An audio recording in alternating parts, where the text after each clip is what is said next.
What's going on, everybody? I am Perry White. I'm the host of the Jaguar Journal. I want to make sure that you guys tune in live each and every Saturday morning from 7 a.m. to 9 a.m. on 107.3 FM. We also have our affiliates in Alexandria, Louisiana, as well as down in New Orleans. And if you're not able to catch us on radio live, you can subscribe to our YouTube channel as well as follow us on Facebook. It's the Jaguar Journal.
Opinionated, outspoken, informative. The Jaguar Journal.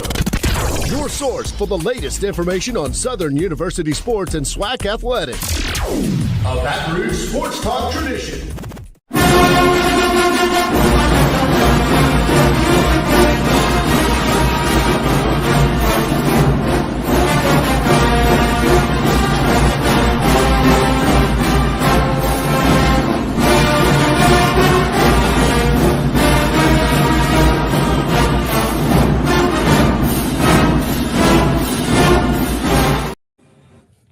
All right, bright and early on the Saturday morning, it's the Jaguar Journal. Good morning to everybody out there. I am Perry White. Glad to have you guys with us.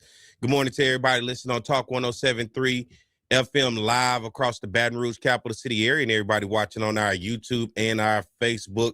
I am glad to have you guys with us as we get ready to get this weekend and another week rocking and rolling. It's March, so you know what that means. March Madness is upon us. And the first step to March Madness is conference tournament.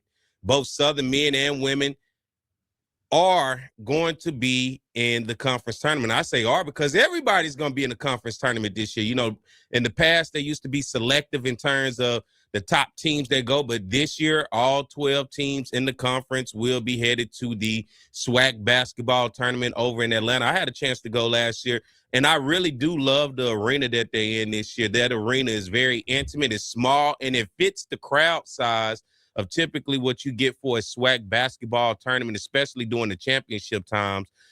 Sometimes you can get into an arena that's a little too big. I remember going to the Toyota Center over in Houston. Let's see, how many times did I go over there? 2, 3. I went 3 times, I want to say, for a SWAC basketball tournament. And in those days, they were doing, you know, the same way as football. They was doing the concerts after the games. And but the Toyota Center, in my opinion, in Houston was just too big for the venue itself. But now over in Atlanta, that gym seems to be the perfect size, perfect fit. I know Birmingham was a place, but I went to Birmingham. Who wants to go to Birmingham? Oh, I guess Southern does. We're playing Alabama State in Birmingham in August for the first game of the season. So, you know, to each his own. I'm not the biggest fan of Birmingham. I say that out loud, but I'll be there for the Southern Alabama State game in football coming up. But, you know, I'm going to have, of course, Coach Funches here on the show, the women's basketball coach over at Southern, as well as Coach Kevin Johnson, the head men's basketball coach over at Southern University. And we'll be able to chop it up and talk about the team's final performances. They went on the road at Alabama State and Alabama A&M. And what happened on that road trip, and how do you prepare now to get your team ready for a conference tournament? You know, at this time of year, And now regular season means nothing. The only thing from regular season that's going to help you in this tournament is seeding. Once you get past seeding, it's all good from there. You're able to make your move. And if you go on a run, this could all be yours. It don't matter about a regular season champion. Right now, it can all be yours if you can get to the SWAC championship in the SWAC basketball tournament. I'm hopeful we can get there. Southern women were the defending champions from last year as they won regular season as well as the SWAC basketball tournament. Let's see. Someone said, let's talk to Funches on why they're like Shaq and miss free throws. I'm going to ask them. I'm going to ask them. And the free throws did hurt that team, along with a wide open missed layup at the end against Alabama A&M, but we'll talk more about that as we go on it. I got some questions this morning that I want you guys to talk to me about as well. And I started here before we get ready to go to break. 225-499-1073 is the number. 225-499-1073 is the number. The questions I have is, this week I was listening to a show back in Pine Bluff. Radio host Floyd Donald hosts the show, and I'm a fan of his. I grew up listening to Floyd Donald, and he's not from Pine Bluff. He's from Jacksonville, Florida. He's a Clark Atlanta graduate, but he's been in Pine Bluff for many years to the point where he established his family there and worked at the University of Arkansas at Pine Bluff. But he's done radio as far as long as I've ever known. But now that I've gotten older into adulthood and guess what? Who's doing radio? Myself. We've grown to have a really good friendship. And I learned a lot from a guy like him who's been around for a long time. And this week, he posed a question to his audience because his show is just like this. It's an opinionated show. It talks about tough issues. A lot of times the issues that he bring up, people want them to be in-house. Don't say it out loud. So it comes across as negative to those that are out there instead of just conversation. But he opens up the call lines and allows people to call in and have their conversation back with him and share their opinions as well. But he did something this week that sparked my attention and said, you know what, I should ask those same questions here in Baton Rouge. Since Floyd is not from Pine Bluff, there is a lot of Pine Bluff history, more particularly around the University of Arkansas at Pine Bluff, that there's stories that have not been told publicly in years that center around the university that was, businesses and people who lived there in history before he got to Pine Bluff. And so because I was listening to that, I started thinking, I'm like, man, as I look around, I moved to Baton Rouge in 2010. And I see Baton Rouge from the lens of 2010 to now 2026. But there are plenty of people who have a vision, especially North Baton Rouge, Southern University, Scotlandville, Banks, the avenues, all of that.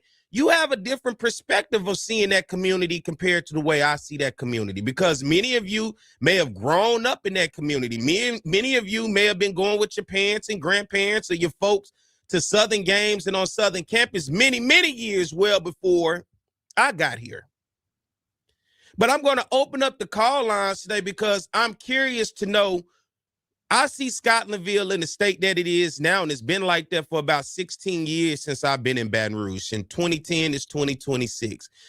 But I hear the stories of a lot of families who grew up in the Southern Heights area, right? I hear the stories of the families all within the Scotlandville. I hear the stories of the many businesses that used to be up and down and along Scenic Highway, restaurants and so much other stuff. I can't see it. So I need you guys to help me see it today and tell me some stories about what that neighborhood looked like before I've seen it. And many of you grew up in it. The same way like on campus. Why do they call it the Mini Dome? I've never even known that story. Like, how did the Mini Dome get its name? It's the F.G. Clark Activity Center. But at what point did they start calling it the Mini Dome? How did that come about?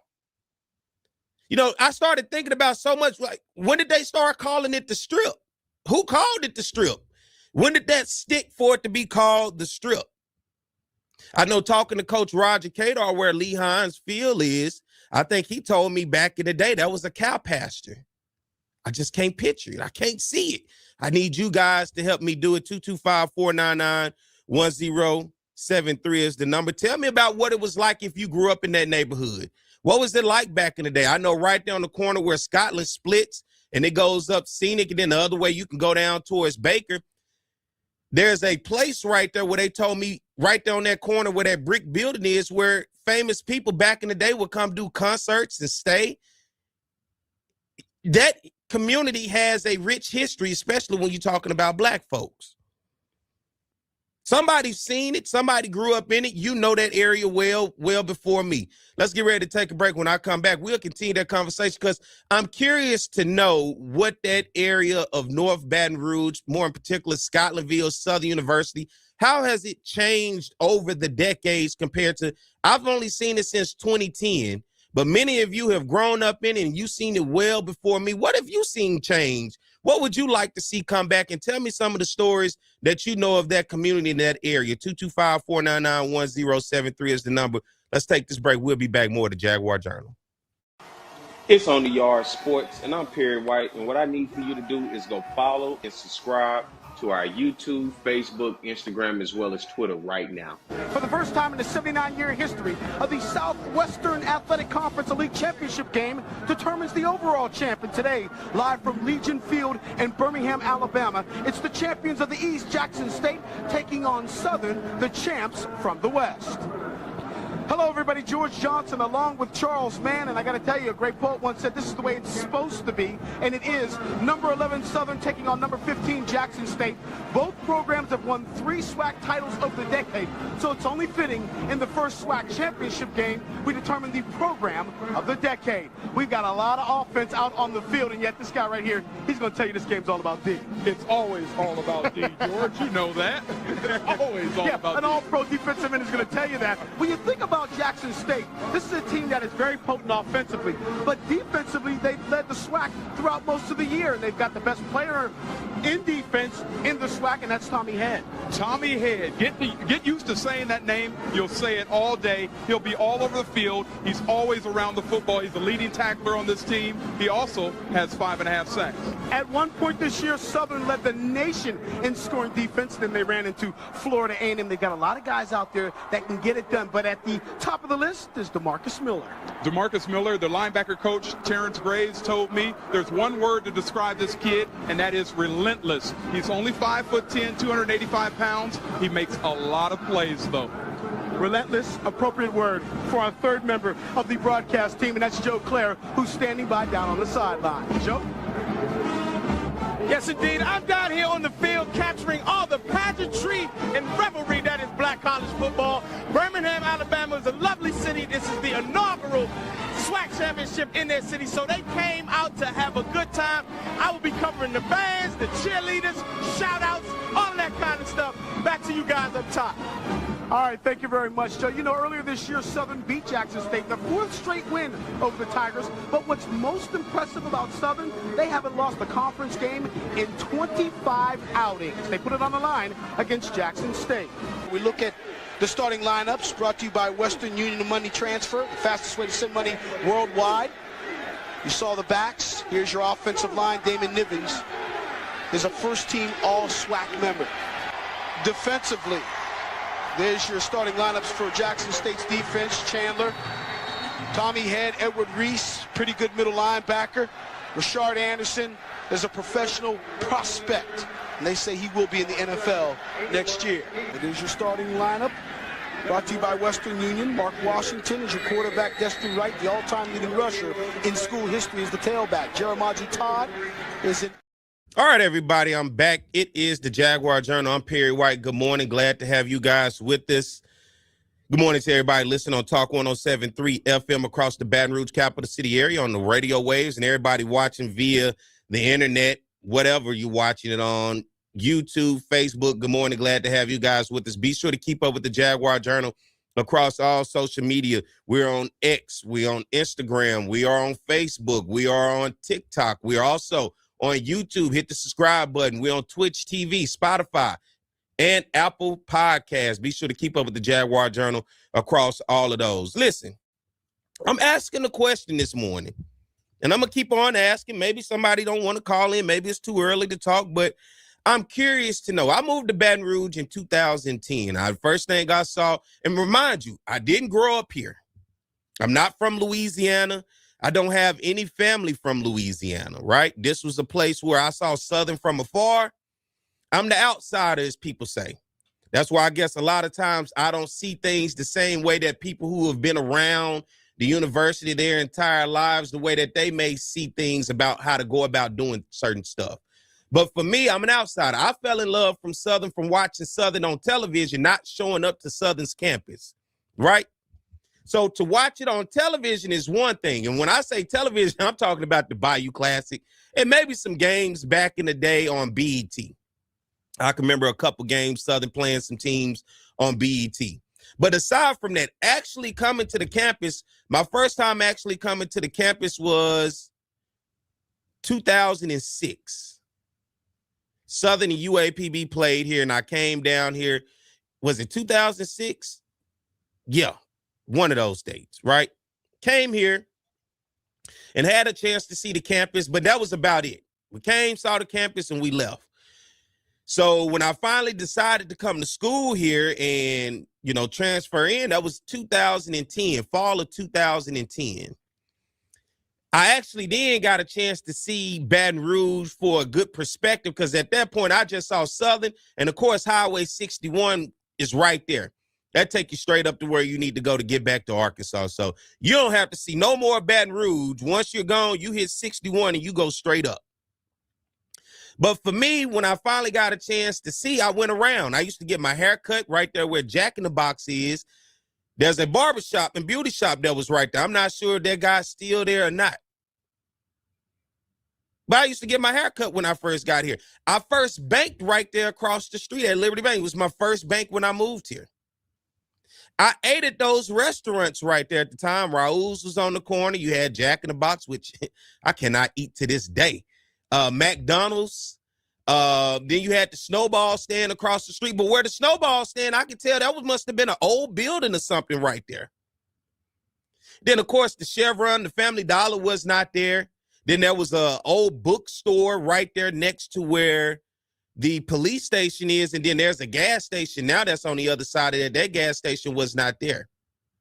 And then along that way, I could tell there were old like restaurants like a Church's or whatever else, I believe where that big building where the mural is, they told me that was a movie theater back in the day. There were a couple movie theaters that they said that were up and down Scenic Highway. I think one is down on the other end that's like a meat store, some type of meat market nowadays. But, there's a history in that area. I've always been curious, and I know there are books out that tells the history of the north side of Baton Rouge, and more particularly from a Southern perspective, I believe, of Scotlandville. But Southern has been there for so long. We're talking about over 100 years in North Baton Rouge. Many of you have grown up in that community. Many of you have grown up and, of course, moved off, but your family still own homes. I had a chance to talk to my buddy Kevin Walker. He grew up right there in Southern Heights. He gave me a history of Southern Heights of many of the educators that were at Southern University. That's where they lived and raised their families. So then I think about homecoming parade. It comes up and down Scenic Highway, right? Well, what I see Scenic Highway is today, I'm not pleased with it, which is why y'all hear me come on here all the time. And I try to get whoever can listen, city leaders, state leaders, whoever, to get that thing fixed. But at one time, I'm sure it looked a lot better than what it does today. But over the years, we had to see it decline. What was it like when it was at its height? What was Scenic Highway like when you had black businesses who supported the black community and all of those people within the community went to those businesses? Because I hear the stories of the many restaurants that were in that area that used to service Southern University faculty, staff, as well as the students. I also look at Swan Street before they built the hump. And who started calling it the hump? I got so many questions this morning. It's a bridge. When I got here, they was like, yeah, that's the hump. When did that happen? When did that start to stick? At what point did people start to say that's the hump? At what point did people start to say that's the strip? At what point did people start calling the F.G. Clark Activity Center the mini dome? Like, when did these things start to happen? What era? Or then when you got to Southern, just like I did, you heard people call it that, and then you just rolled with it, and you never knew the backstory to it. Swan Street was a major street to come in and out of the campus.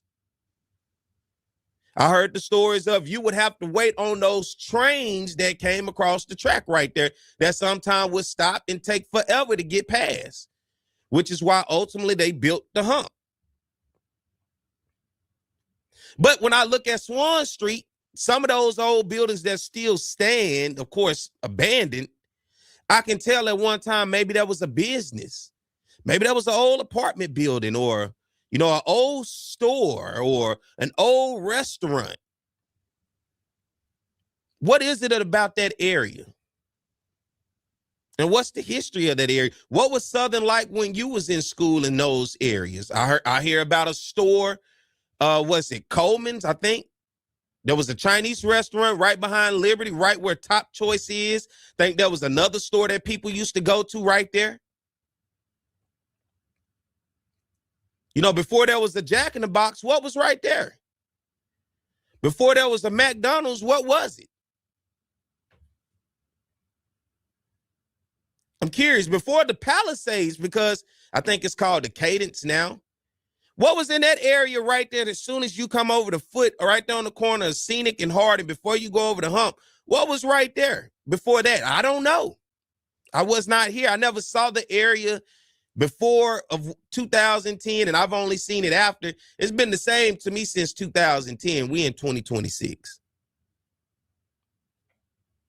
Now, I can tell you what it's like back where I'm from, in Pine Bluff, Arkansas. The community I grew up in on the north side of Pine Bluff, which is centered around the University of Arkansas at Pine Bluff, is a totally different community now than it was back in the day. Back in the day, it was filled with the same stories that I hear about Scotlandville, a black community with plenty of businesses that supported the community, and the community supporting the businesses, from dentists to shoe stores to laundromats to barbershops to grocery stores to whatever you needed that community needed. They had it right there. And I can tell you now, if you drive through the north side of Pine Bluff, headed towards the University of Arkansas at Pine Bluff, you see none of that anymore. See a liquor store, see some churches. And when I say churches, I'm not talking chicken. I'm talking about praise the Lord. But the businesses are gone. It's no longer the thriving community that it once was. The same way I look at Scotlandville, the area around Southern, is no longer the thriving business of what it used to be of the yesteryears. But plenty of people pass that community each and every day to go to the campus of Southern University. Plenty of people sit down and celebrate in that community every year for homecoming when we do the parades and everything else. And I understand many HBCUs in urban areas in the country typically has a history of people knowing what the past was before we've gotten here in the present. And I'm just curious about it. There's a lot of stories that we don't know that we just go along with. And for me, I'm curious. Somebody out there knows a story, whether you want to say it on live or you want to talk to me or not, that's fine. The same way with like Southern Lab. I've had an opportunity to talk to people about Southern Lab. Let's do this.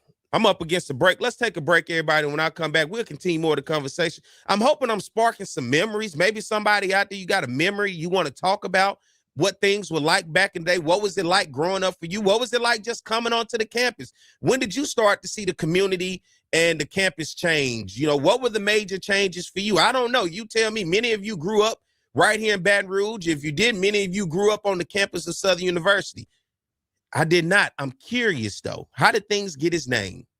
How did the community change? Let's take a break, everybody. We'll be back. Stay tuned. More of the Jaguar Journal. The excitement is in the air. He's going to throw the football. Complete this one to Daniel Guy. Guy stood on his feet. Guy's going to go in. Touchdown! Brian Reynolds will come in and attempt the PAT, which is up, and it is good. On the record books at Jackson State. This time, nothing doing, and here comes your man, DeMarcus Miller. Yeah. Miller led the club with 17 tackles for a loss, as Reynolds will set up for the field goal attempt. This one will be from 20 yards out. He's 3 of 3 between 20 and 29 yards out. Kick is up, kick is good. So we've come to the end of the first quarter with Jackson State leading 10-3. Ball is at the 31-yard line. Again, throwing the football downfield. Oh, and his receiver, Hayes makes the catch. See you later. Touchdown, Southern. And every time you think Southern struggles, they come back, they make a play. They've done it all year long. Kick is up, kick is good. Second down and a yard to go. Again, they give it to Lewis. Lewis finds room. Lewis still on his feet. Lewis making a move to the outside. He's inside the 25, the 10, the 5. What a run by Ryan Lewis. 69-yard run for Ryan Lewis. And how about this? Kicks up, kicks good.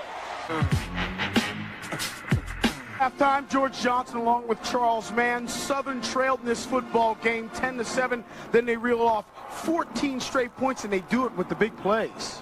And that's something that we didn't think would happen, at least from Southern's perspective. They've been able to methodically go down the field on people and win ball games, not the big plays. You saw the big play by Ryan Lewis running 69 yards, the nice throw by Terrence Levy.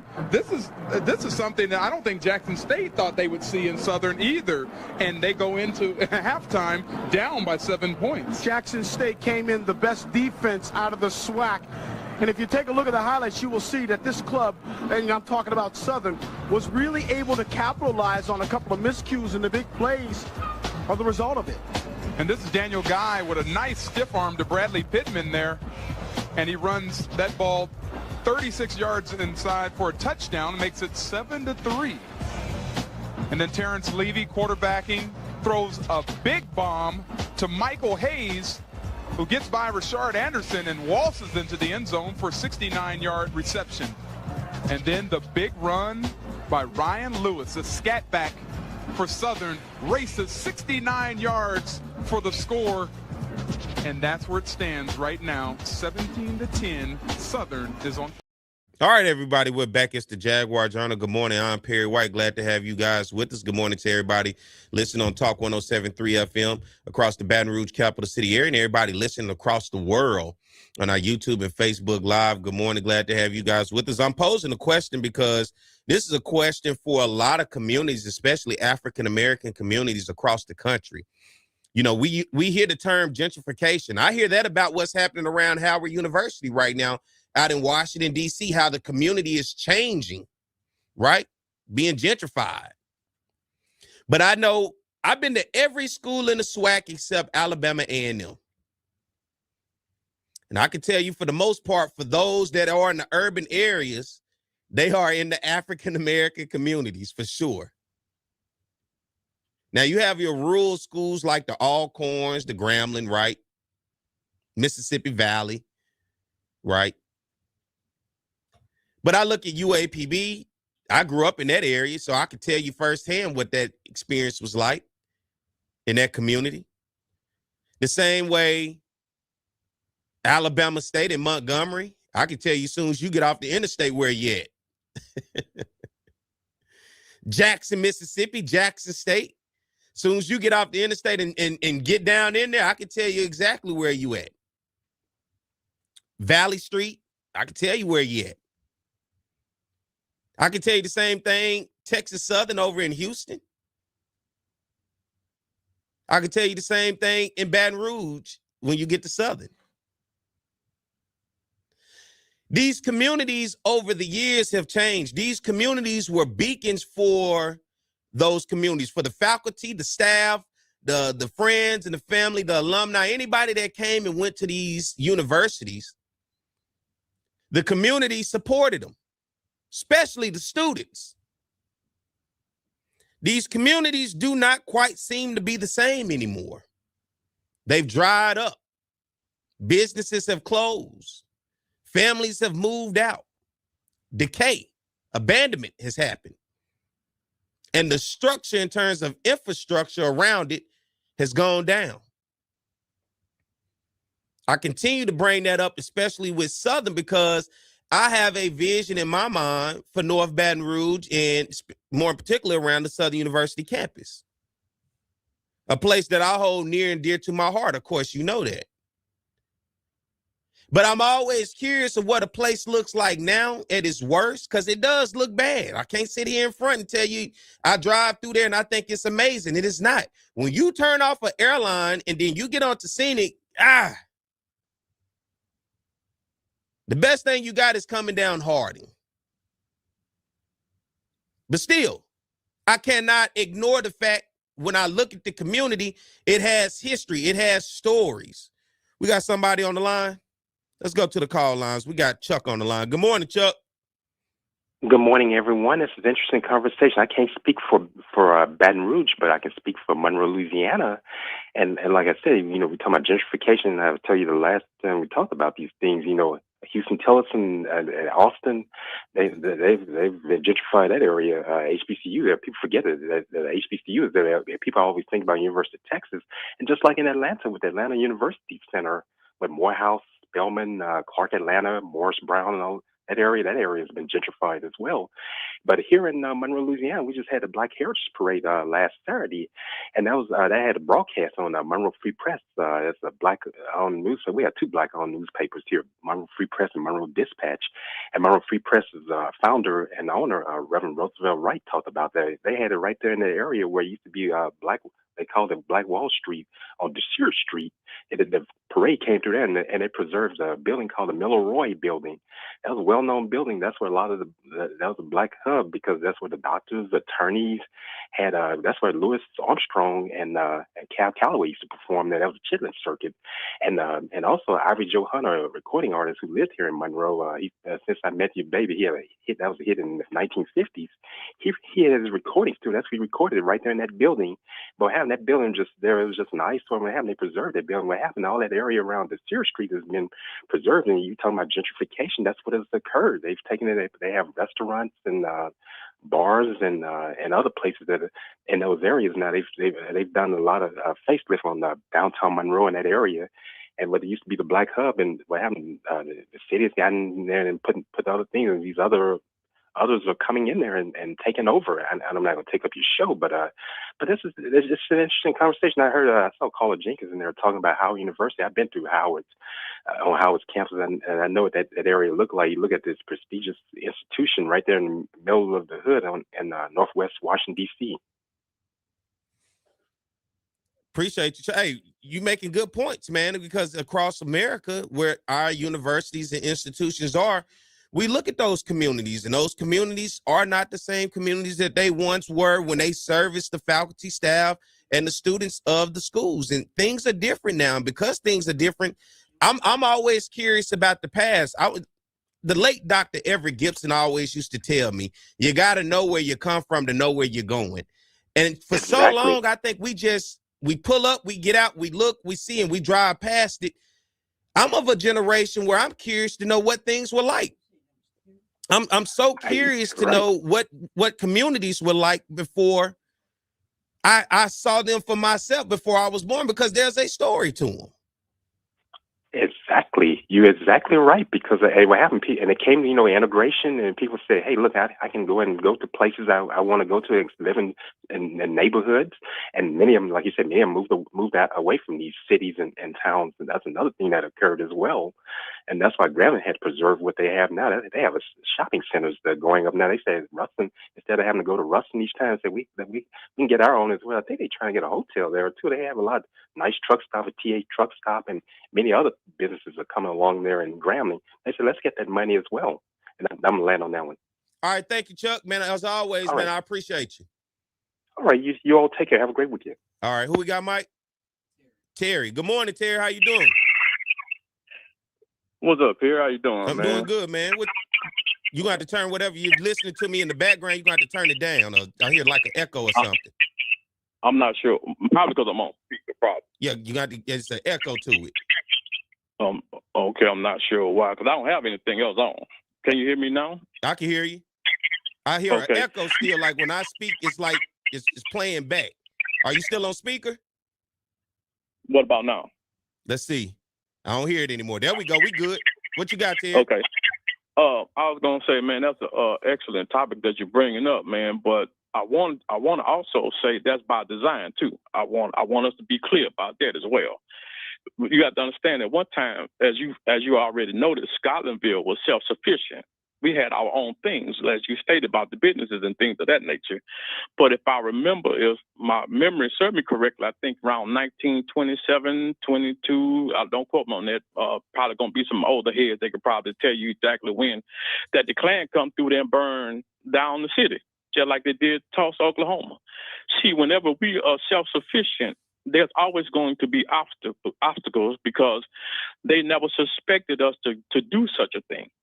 So when you see blighted property and all this stuff like that, that is done by design. People might not want to acknowledge that or receive that, but that's by design. It is what it is. You got businesses that come in, take advantage of the area, but don't put nothing back in. Look at Exxon. Exxon been sitting there for years, polluting Scotlandville. But how much money have they put back into the neighborhoods? You don't hear nothing about it. They'll say they're giving this and that, but where's it showing up at?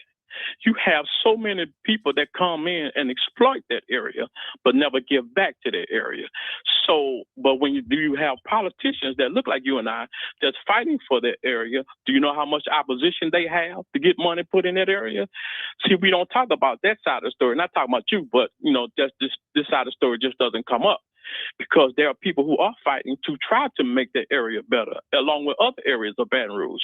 But the opposition says, well, we're not going to put money in over there. We're going to put money in on the other side of town. And I'll say it just like that. We ain't going to put money in to that institution over there. We're going to put it into the other institution over there.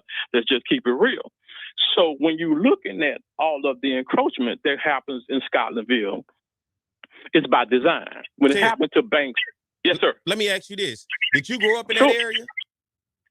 I grew up, I lived in that area for a while, but I have a lot of family in that area. Are you from Baton Rouge? I'm really from New Orleans, but I grew up in the Zachary area. I grew up in the Scotlandville area as well. When was the first time you can remember laying eyes on the Scotlandville area near Southern? What age, what year can you remember? Man, we came here, I was 10 years old, maybe 10. I want to say 10 years old. And what year? Woo-wee. In the 80s. You right, trying to tell my age, huh? Look. Because I'm asking it because tell me, what did that area look like back in the 80s to you? The Scotlandville area, more particularly up and down scenic Swan Street right there by Southern. What was different in the 80s of what you saw then compared to what I see now when I moved to Baton Rouge as an outsider? Well, I'm glad you asked. There were businesses there.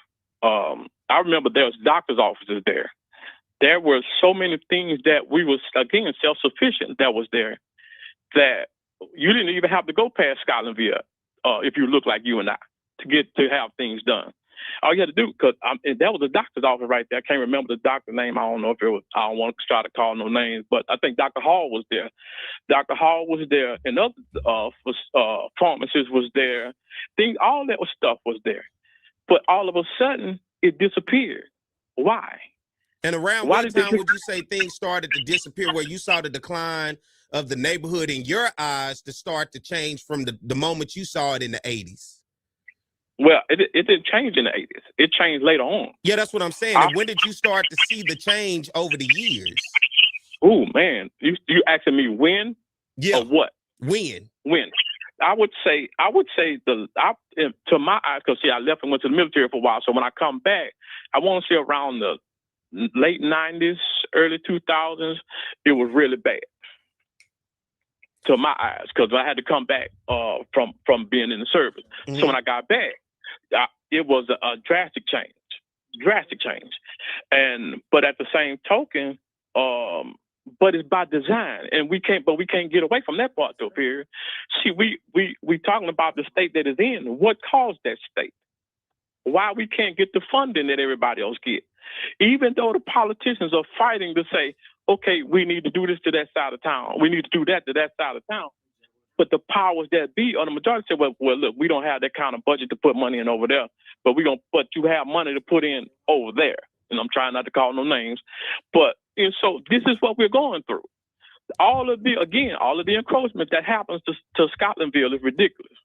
It's been going on, but it's not just that area. If you go all the way past, go through past Bank, and you hit Choctaw and cross over to a place they call, well, he's called CC Lockdown back in the day, and Northdale, same difference. But there's a difference.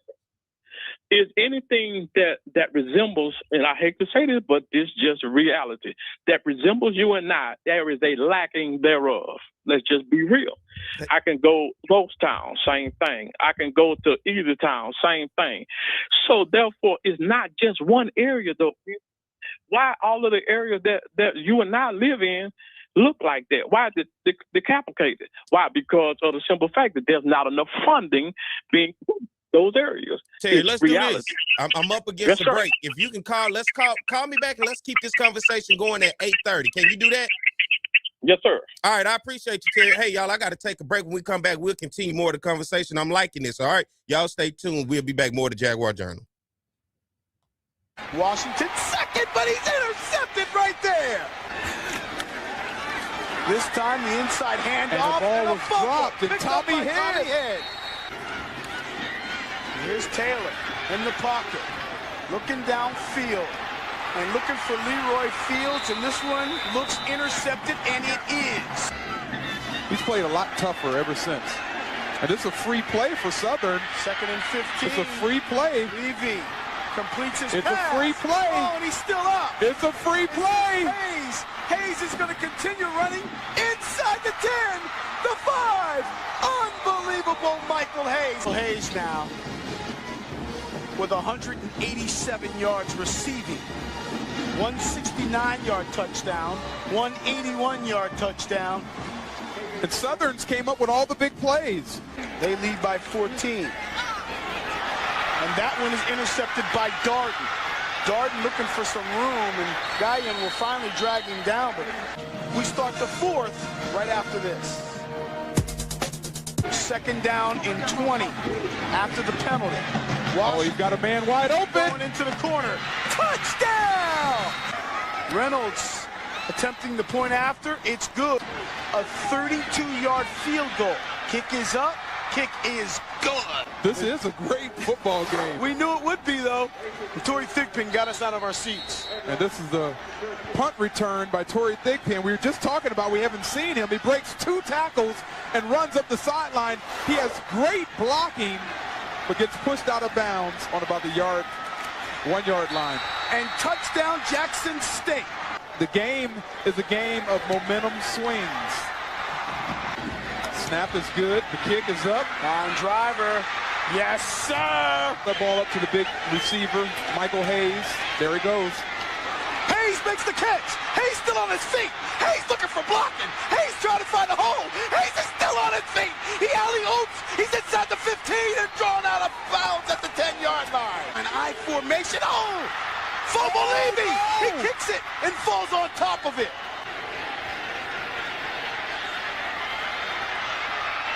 Touchdown. Receiver that has not seen much action comes up big. 1st and 10. Washington over the middle, intercepted. On his own play of the game is Michael Hayes with 8 receptions, 266 yards, and 2 touchdowns. And that was the last no-brainer. one was unbelievable. In the back of y'all, me and Doug about to go party with the rest of the people. All right, I see y'all. And another interception. And there's Pete Richardson right there. Made the adjustments a couple of weeks ago against Grambling to beat Doug Williams' team. Makes the adjustments time in and time out. All right, everybody, we're back. It's the Jaguar Journal. Good morning. I'm Perry White. Glad to have you guys with us. I'm hoping I'm sparking some interest this morning with this conversation. I see in the chat, Emmett Jones says Perry has the platform to interview these political candidates on his Saturday morning radio show and get some answers. I do have the platform, and I do extend the invitation. Let me tell you, the same way I do the coaches and everybody else, everybody don't want to come on my show, and that's fine. Sometimes people they don't like my approach when I ask the questions that aren't the fluff. As you guys know, if you listen to me, you know I have a filter because I can't cuss on radio, so that's my filter. But my filter, I don't have a filter when it comes to asking things that could be pressing or that could be hard or that could probably make you feel like you're back up against the wall. I don't have an issue asking those questions because it don't bother me at the end of the day. Let's go to the phone line. Who we got? Kevin, good morning. This Kevin Walker? Yeah, this is me, P. What's up, bro? What's up, man? You got your coffee? Man, I got my coffee, sitting here listening to you, brother. And, man, me and my dad were just kind of talking about what you're talking about right now. So, but what I need you to do, P, come by the house tomorrow. My dad can take you back further than I can. But as growing up for me in Southern Heights, and I don't mind dating myself, I'm 59, so I was born in 66. But on my street of 79th, you had all the educators that kind of worked on Southern's campus. Dean Helen Barone, she was over women. Dr. Gillum, he was an optometrist on Hardin Boulevard, right across from where Coleman Mini Mart used to be. I think it's a Dacre shop that may be there now. Then Dr. Hall was an internist that went down Scenic Highway. And you were right, P, there were two movie theaters on Scenic. And at my corner, there was a Texaco gas station where those apartments are now that look really, really bad. And in between the Texaco, there was a supermarket called Scenic Supermarket. We used to ride our bikes there and get stuff growing up. Then there was a Chevron in between, right next to the Scenic Supermarket. So you had two gas stations, you had a supermarket, and then when you went down, I guess you could say Scenic, and you went to the split, the Bowies owned a record shop. We would go get our LPs from them, Bowies Record Shop. Then Bowies also owned a store as well. Now, when you came across the hump, there was, where the Family Dollar, that was a gas station. And behind that gas station was one of those spray car washes. And next to the Family Dollar, there was a Dacre shop. So you had a lot of businesses, like the guy said before, you didn't even have to leave Schuylerville. You could just go in those areas and get everything that you needed. So, let me ask you this, Kevin. As you grew older in the neighborhood, for you seeing it as a youngster, when did it start to change where you saw businesses leaving and the decline, especially up along Scenic Highway? For you, what era was that? Was it the 90s, the 80s, early 2000s? When did you start to see the change for yourself? For me, P, I would say probably late 80s, 90s. It started to change. You know, you just kind of, at those times, you know, you kind of graduate and you move on and then you come back and, you know, the parents and everybody are still there, but it started to change around that time. You know, I don't know what happened for this. You know, some of these people are starting to die off and the children don't carry on the business or whatever the situation may be. But yeah, I guess you'll say the late 90s, early 2000s, things started to change. Well, do this for me, Kevin, because I know you grew up in the neighborhood, man. I really want to have more conversation with you. I got coaches that are about to come on at the top of the hour. Absolutely. But if you can call me back at 8:30, and for everybody else, I want to continue this conversation. If you grew up in that area, went to school at Southern, whatever, of your vision of seeing it, call in 225-499-1073. Thank you, Kevin. Call me back at 8:30, man. All right, bro. All right. Let's do this. We got CJ, can you do this? Call me back at 8:30, CJ. I got to get ready to take a break. I'm almost pushing it, and I know once we get going, you're going to pose a question. You're going to have me going. Call me back at 8:30. Anybody that want to talk about this at 8:30, I got to get the two coaches as we talk about the SWAC basketball tournament. But if you do call, Mike will give you and tell you to call me back at 8:30. But I want to make sure that we can get past this. But this is the type of conversation that I love to have. But as you guys know, and many of you don't know, I got calls this week that we had a supporter and an avid listener of the Jaguar Journal by the name of Willie Bowden who passed away. And I've never met him before, but I know he was right there in terms of supporting this show. So, you know, Willie, I want to say thank you for all your support, man. And I got a little tribute for you. Mike, can you cue it up and we just go to break fresh out of that?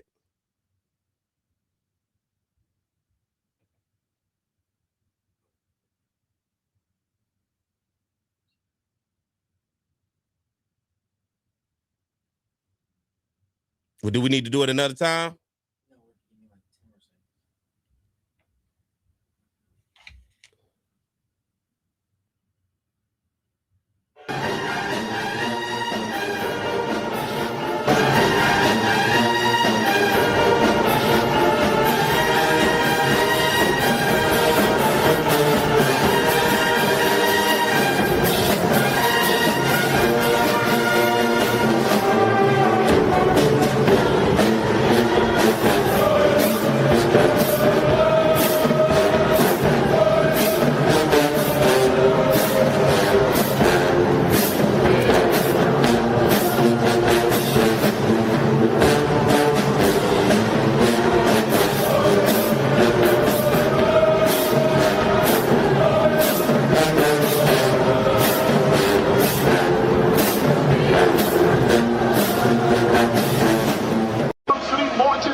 Louisiana. The Southern University marching band is led by drum major Lewis, primetime Broadway Jr.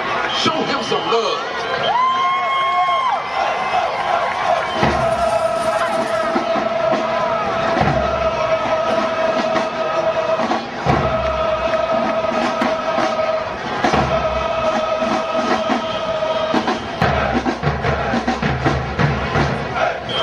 The human jukebox will now take you through a precision drill under the sound of the table.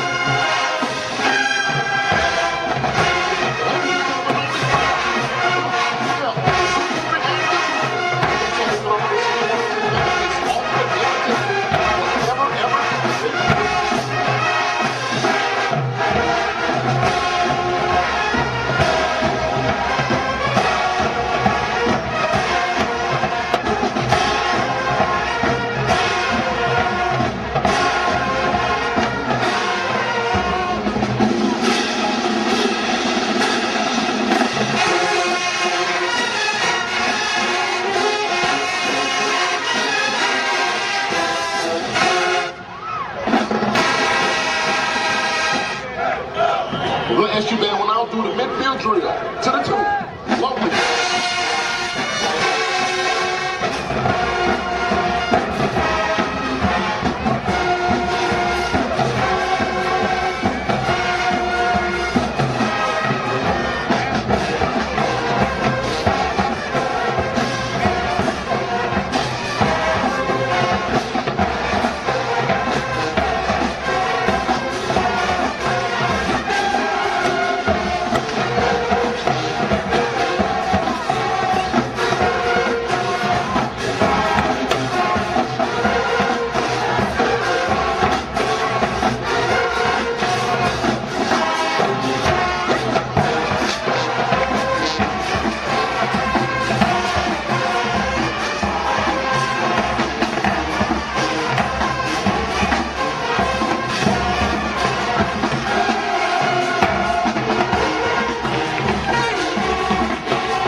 And now put your hands together for the fabulous dancing dolls as they jam to the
averaging 367 per minute. One of the many reasons why when you say Southern University wants you bad. All right, everybody, we're back. It's the Jaguar Journal. Good morning. Glad to have you guys with us. Anybody want to continue the conversation, what I talked about in the first hour? I will start it back at 8:30. We're going to talk about the Southern University, Community Scotlandville, the school, and everything else. But right now, we're going to get ready to talk about some Southern University women's basketball. The SWAC tournament is upon us this week. The regular season is over. And, of course, you know I got my man, Coach Carlos Funches, who is the head women's basketball coach over at Southern University. Good morning, Coach Funches. Good morning, Perry. How you doing? I'm doing good, man. How about yourself? Oh, man, we're trying to bounce back from a couple of tough losses, but we're going to get there. Let's talk about them. The people want to talk. You know the people be talking. Let's go back to Montgomery, Alabama on last Tuesday, Southern versus Alabama State. Alabama State snuck past us, Coach. 65-63 in this one. The Jaguars of the women's basketball team shooting 20 of 58 for 34%, 8 of 23 from the three-point, shooting 35%, and 15 of 32 from the free throw line, shooting 47%. Coach, Alabama State got past us. And then on Tuesday, taking on the regular season champions, they took your spot from a year ago, but Coach Dawn Thornton has her team rolling. They won many games in a row, and this was one, man, I was watching on SWAC TV, and I was, Coach, I got dreads. I was ready to pull them out, but at the end of the day, it was a tough one, 64-61. And every time, the last time these two teams met up, a 5-second violation was the difference in this one. This time, a missed layup and some free throws as Alabama A&M gets the victory over Southern University women, 64-61 in this one. Coach Funches, your team shoots 25 of 57 for 44%, 5 of 16 from the three-point line, shooting 31%. And this is the one we got to circle. 6 of 21 from the free throw line, shooting 29%. Let's talk about the trip to Alabama. You can start with Alabama State, and then we'll roll to A&M, man, for you. Well, over at Alabama State, we had opportunities. We got down early. I think we got down as many as 6 or 7 points in the third quarter, fought back, took the lead, went up 7 points, and just missed free throws coming down the stretch. You know, that was the name of the game. We just did not convert on our free throws. Like you just said, we were 15 for 32. I mean, it's hard to win, especially on the road when you shoot that poorly from the free throw line. But I thought we played, from an effort standpoint, hard enough to win both games, especially that Alabama State game. So we just got to convert these free throws coming down the stretch. Take us to Huntsville, man. That was a hell of a game. It seemed like in the closing stretch, Alabama A&M was about to kind of take the lead and stretch it out. They started missing free throws, had a couple bad possessions, and your team battled back, and you drew it up at the end for it to be to maybe go into overtime, a missed layup, but also the free throws. And talk to me, because, listen, from a coaching perspective compared to us who watch the game, everybody thinks free throws are a quick, easy fix. But from a coaching perspective, talk to us, one, about the game, and then how does one as a coach go work on things that you see ultimately can ultimately hurt a team when it counts most? Well, Perry, I thought we played, again, hard enough to win the basketball game. I knew it was going to be a slugfest. We were going back and forth. They jumped out early. We fought back. I don't know if we ever took the lead or not. I think we did at one point in the fourth quarter, and then they came back and took the lead. But we were going back and forth. They were missing the big girl, Davenport, the big kid.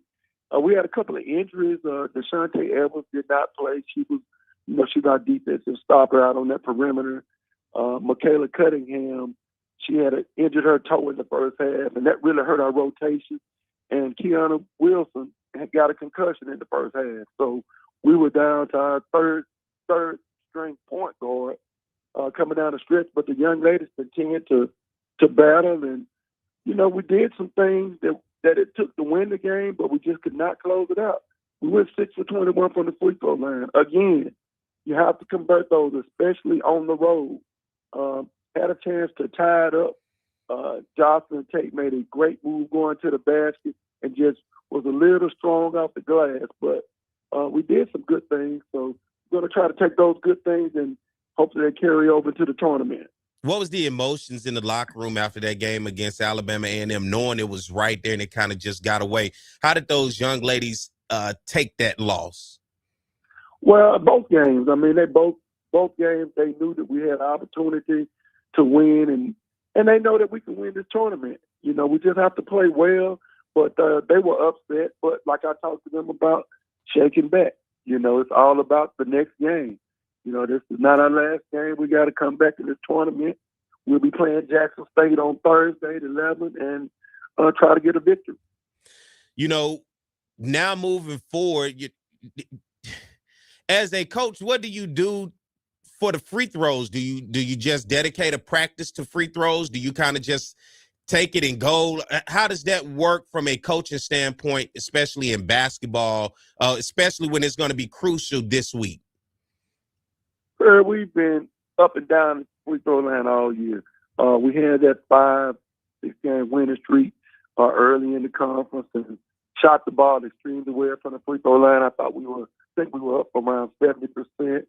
But the last few games, we've been really, really struggling. The last 3 or 4 games, shooting right around 40%, 35 to 40%. I want that to be up to 60%. But to answer your question, we've tried everything in the book. I mean, I've talked to other veteran coaches about shooting free throws. We do what we call pressure free throws. So if you miss, you have to run a lap on things like that. We've done it to where, you know, we just go in and shoot and have a certain number to make. So I think it's more psychological than anything right now. We just got to step up to the line and don't put as much pressure on ourselves and just knock them down.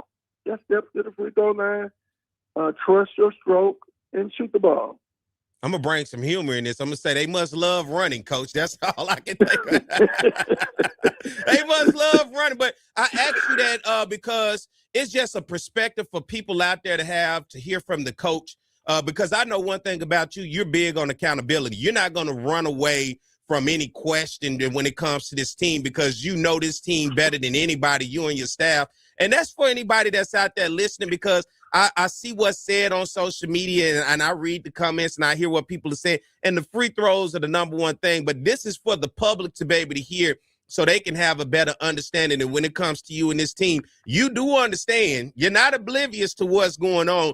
And you and your staff are working to try to get things fixed. We work on free throws.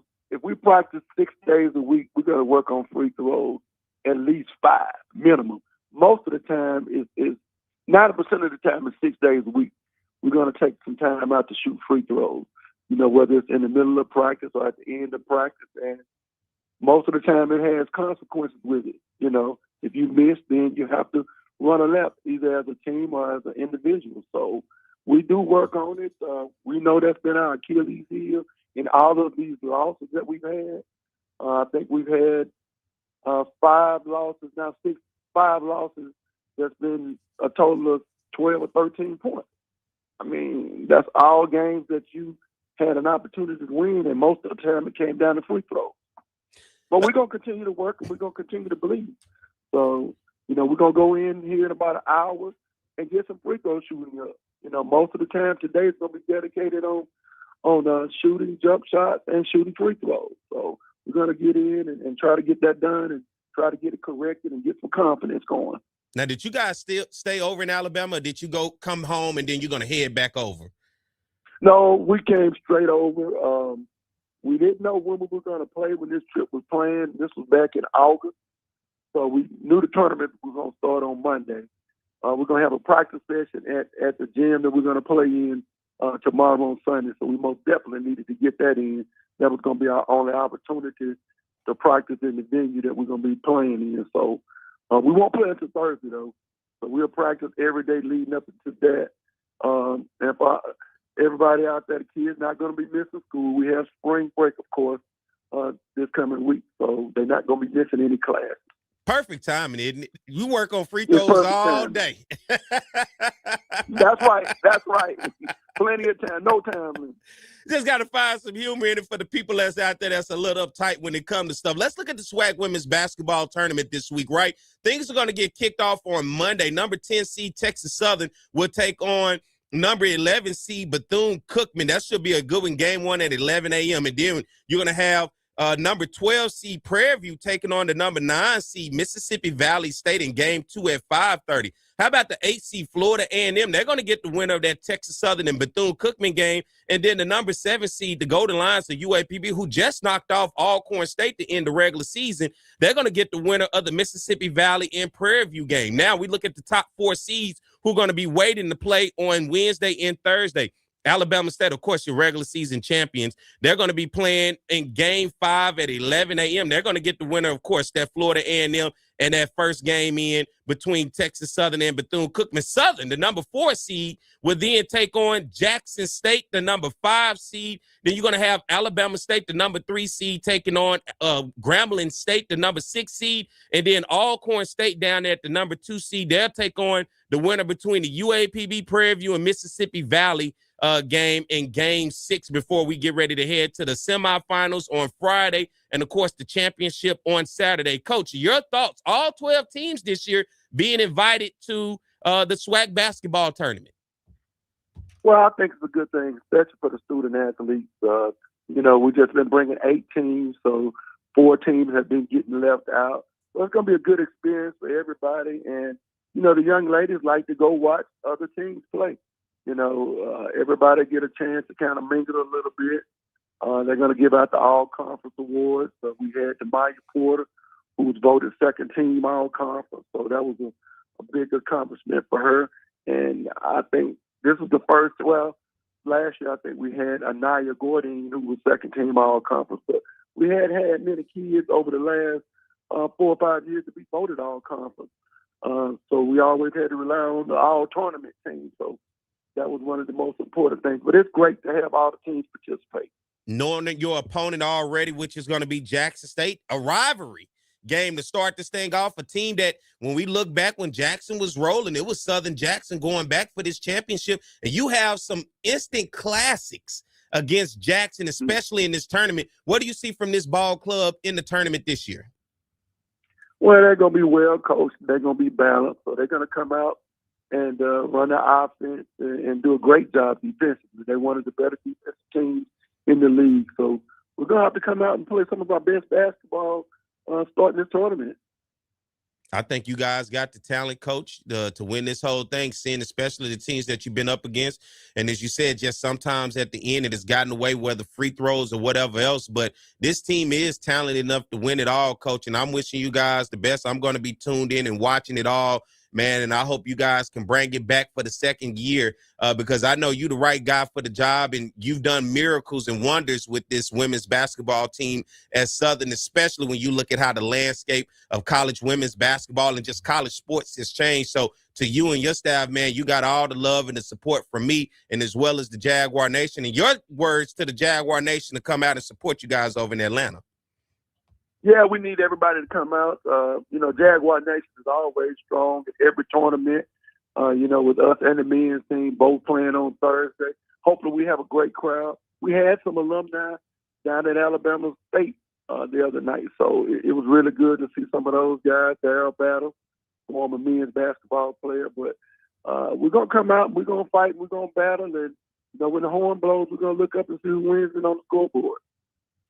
Thank you, Coach, for joining me this morning, man. Y'all enjoy yourselves and stay safe out in Alabama, man, and bring it on home, Coach.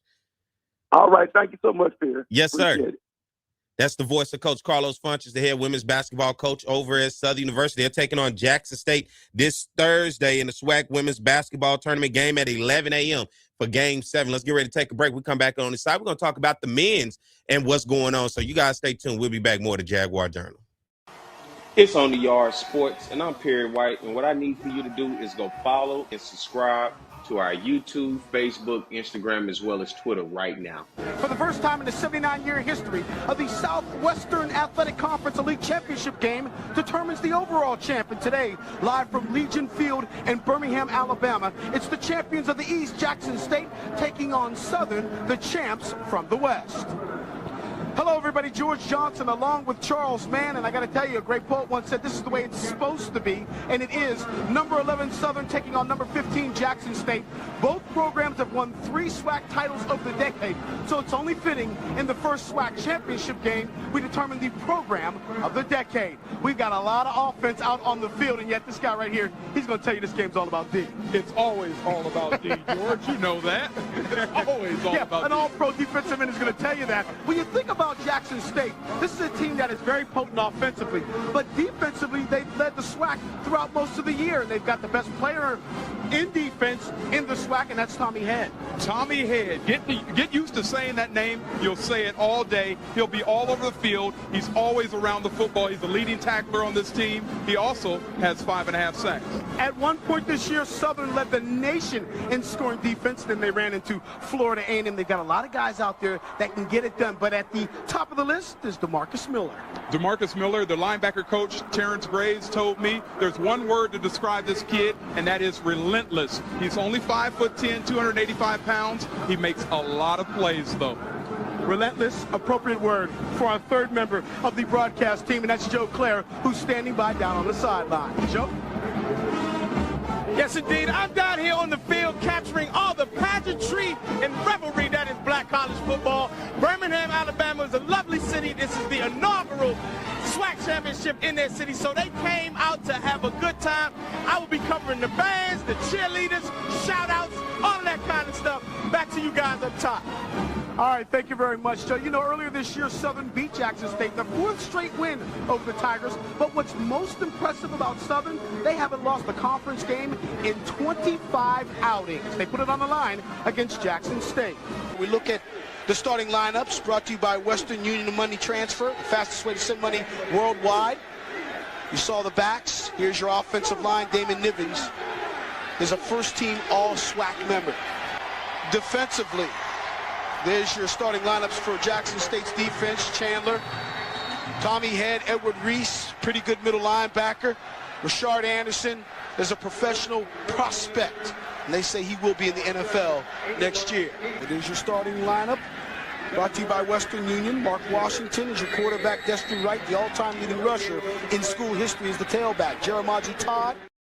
All right, everybody, we're back. It's the Jaguar Journal. Good morning. Glad to have you guys with us. Of course, now we're talking SWAC men's basketball, and, you know, I got to talk with my man, Coach Kevin Johnson, the head men's basketball coach over at Southern. Good morning, Coach Johnson. Good morning, Terry. How you doing today? I'm doing good, man. I'm even better now. I get to talk to my man, KJ. What's up with it? Oh, man, it's that time. It's March Madness, and it's all about that second season right now. Yes, sir. Are you guys still in Alabama as well as like the women's basketball team? No. We decided that we wanted to come back and kind of refocus and recharge a little bit.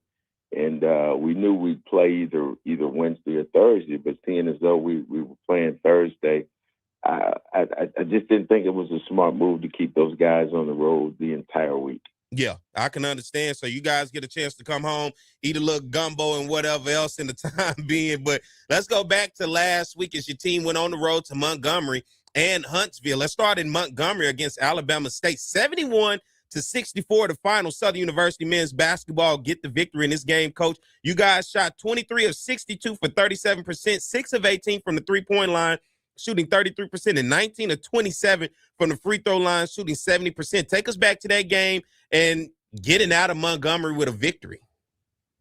Well, you know, every time we play Alabama State, now it's a tough game. Now it's a war. And, you know, prior to that game, the last 3 games we had with them were all decided by 1 point. So we knew it was going to be tough. But boy, I tell you, on game day practice, the shoot around that day, there was a level of focus that I hadn't seen in a while. And, you know, we got Damari Jones back for that game.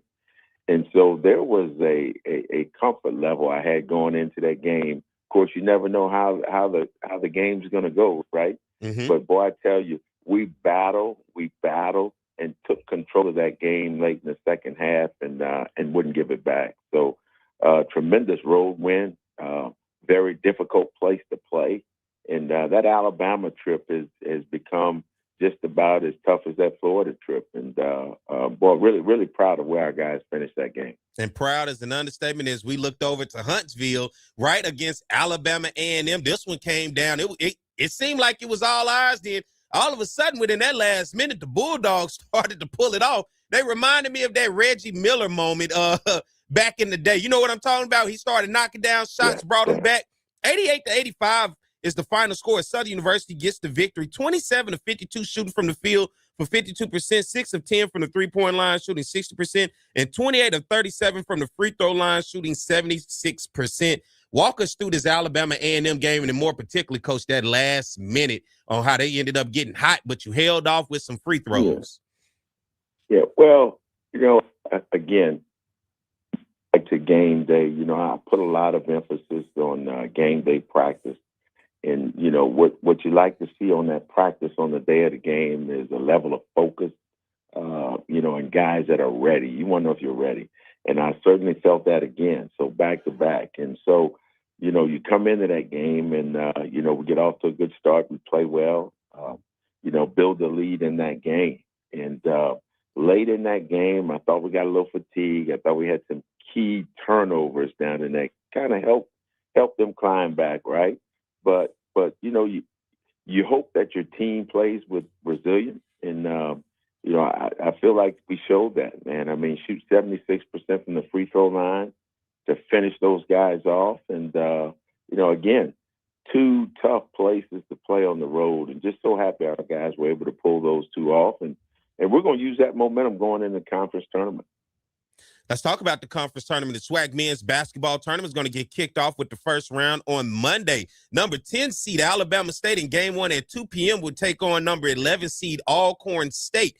In game 2, how about number 9 seed Grambling State taking on number 12 seed Mississippi Valley State at 8:30. Then we move on to the second round on Tuesday. The number 8 Prairie View seed will take on the winner of Alabama State and Alcorn State. Then you have number 7 Jackson State. They're the number 7 seed in game 4. They're going to take on the winner of between the game of Grambling State and Mississippi Valley. Now let's look at the top 4 seeds and what's going on. Bethune-Cookman will get the winner of the Prairie View and Alabama State and Alcorn game.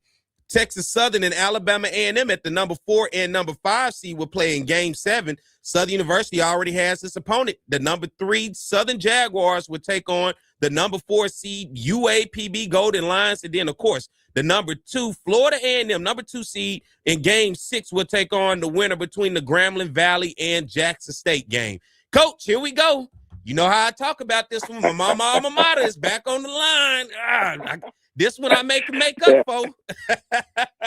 Yeah, I tell you, it's first of all, to finish where we finished with all the adversity that we've been through and the injury and missed games, boy, I tell you what, I'm really proud of our guys to be tied for second place, and and this is a tournament where it's wide open. I think, probably 8 or 9 teams can win it. So it's about, who's going to be playing the best and on the night. And so, all of our focus the next few days is going to be on Pine Bluff. We only played those guys once. We had a shot to beat them at the end of the game at home. Didn't go, but it should be a good game. Let's talk about the Golden Lions of UAPB. What do you see from the first game as well as on film that has had them right there in the thick of things, and especially being a top 4 seed in this tournament? Excuse me, not a top 4 seed, but one of the top teams in this tournament. Mm-hmm. Well, they have a player in Keon Williams who was an all-conference player. By the way, Mike Jacobs, all-conference second year in a row. He was second team this year. We're tied for second with Fam. I felt like he's been a first-team all-league player, but he was second team. Congratulations to him. But Keon Williams is a guy that makes Arkansas Pine Bluff go. If you can go back to the game when we played him here at home, he was the guy who kind of took over down the stretch, and he was their guy. I mean, he scored inside and outside, and when the game was on the line, he wanted the ball for his team. So we're going to put a game plan together, that's going to focus on neutralizing him. what do you say to the Jaguar Nation that's out there that's going to be coming over to Atlanta to support you, man? Rile us up, Coach. Give us one of those good speeches, baby. Well, I tell you what, this is a wide open tournament, and you got to be in it to win it. We're definitely in the thick of things. We got a great matchup against a team that beat us at home. We need y'all to come, bring your weapons with you. Yeah, that voice, that energy. Those are the weapons I'm talking about. And get ready to cheer us on. And look, y'all have done a great job all year getting on those referees. Don't stop now. We got 3 more to get. Let me ask, Coach, as you get into this time of the year, of course, few games and you win, and we see that's how easy it could be. What do you talk to your team about focus? And I know you brought them back home, but just the focus and to realize it's one game elimination. Yeah. You know, you want to be playing well this time of year. When I look at the second half, how we played at Alabama State, that was tournament level play. Okay, that was a tournament atmosphere. When I look at the first half against Alabama A&M, that was a high level of play by the Jaguars. And so what we've got to do is we got to try to put 2 halves together, right? And where we're playing at a high level, we're sharing that darn ball and we're defending. And so that's what it's going to take to win this tournament. And look, if we do that, we can get it. We can get it. I told you it's wide open. I know Bethune won the regular season, but, we split with them during the year. This is a tournament where anybody can beat anybody. Why not those doggone Jaguars? Why not them doggone Jaguars? Hey, you got me smiling from ear to ear, Coach. I appreciate you for coming on this morning, man. Good luck to you guys, you and your staff here in this tournament. Congratulations to Mike Jacobs for making second team all-conference. And, Coach, bring it on home for us, baby. Bring it on home, and especially against them Golden Lions. As always, Perry, we appreciate you. And, look, we're about to get in that lab this morning. So thanks for having me. Yes, sir. Appreciate you. That's the voice of Coach Kevin Johnson. He is the head men's basketball coach over at Southern University. They'll be taking on UAPB in their first game in the SWAC basketball tournament. Of course, for everybody that wanted to have that conversation with me in the first hour, of course, I kept it going. What was Scotlandville like for you coming to Southern, growing up around there, whatever the case may be? What was it like for you? Tell me. I want to know some history. When was that neighborhood, in your opinion? What did it look like for you? On top of the campus, when did they start calling it the Strip? When did they start calling it the Mini Dome, right? At what point did somebody say, when we go over that bridge to campus, we're going to call it the Hump? Give me some answers to some of these questions, because once again, I look at things in the way that I look at it. I moved to Baton Rouge in 2010. It's 2026, 16 years. And my perspective of way I see things could be different from your perspective of the years that you saw the Scotlandville area as well as Southern University over the years. And I say this all the time, like how I even got started on this. I grew up around UAPB, the University of Arkansas at Pine Bluff. That community of what I knew when I grew up compared to what it is now, completely different. A lot of Black businesses that supported the faculty, the staff, and the students and the alums are no longer there. Now, when you drive back, it does not even feel like the same neighborhood that I grew up in. Nothing about it is the same. And so I'm asking that question for you guys that went to school, and you don't have to even be here. Remember, I'm an outsider. I've only seen things for so long through my perspective. But for you guys, you've seen it. Maybe you may have grown up, or for you, whenever you got to Southern, it looked different. And I also got, condolences to the family of Willie Bowden. Listen, I never met Willie Bowden in person before, but I do know each and every Saturday he was right there in that comment section. He was right here supporting this show. And he is a true, what you call, representation of a Southern University Jaguar. Willie Bowden passed away this week. I got calls from people who was close to him and was letting me know. And so I thought it was only right to show and pay some respect to Willie Bowden because of what he did for the support here on the Jaguar Journal. And many of you support me and support this show, and I've never met you, but because of social media, and that was the importance of having social media here back on this show, to take us to the next level. It gave people outside of Southern University, outside of Baton Rouge that can only listen to us on radio, an opportunity to connect with us. And Willie was one of those that connected with us out of Dallas, Texas. So, Willie, you know, you will be missed, and I appreciate you, my brother, and I thank you. Although I wish you could hear it. I thank you for all the support and the love that you poured into this show and being here each and every Saturday for me, man. So here's a tribute to Willie, man, and as we get ready to go to break. Thank you, Willie.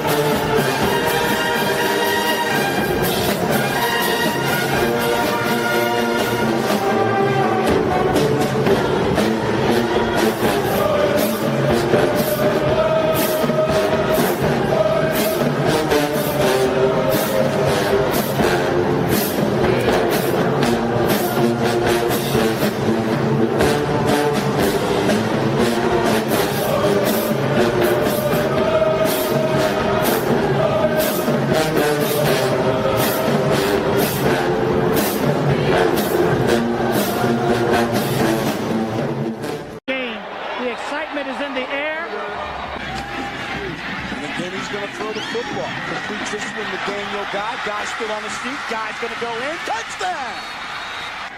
Brian Reynolds will come in and attempt the PAT, which is up, and it is good. On the record books at Jackson State. This time, nothing doing, and here comes your man, DeMarcus Miller. Yeah. Miller led the club with 17 tackles for a loss, as Reynolds will set up for the field goal attempt. This one will be from 20 yards out. He's 3 of 3 between 20 and 29 yards out. Kick is up. Kick is good.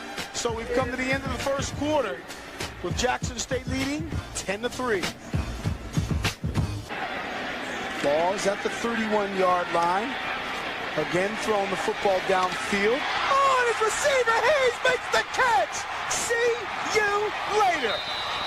Touchdown, Southern. And every time you think Southern struggles, they come back, they make a play. They've done it all year long. Kick is up. Kick is good. Second down and a yard to go. Again, they give it to Lewis. Lewis finds room. Lewis still on his feet. Lewis making a move to the outside. He's inside the 25, the 10, the 5.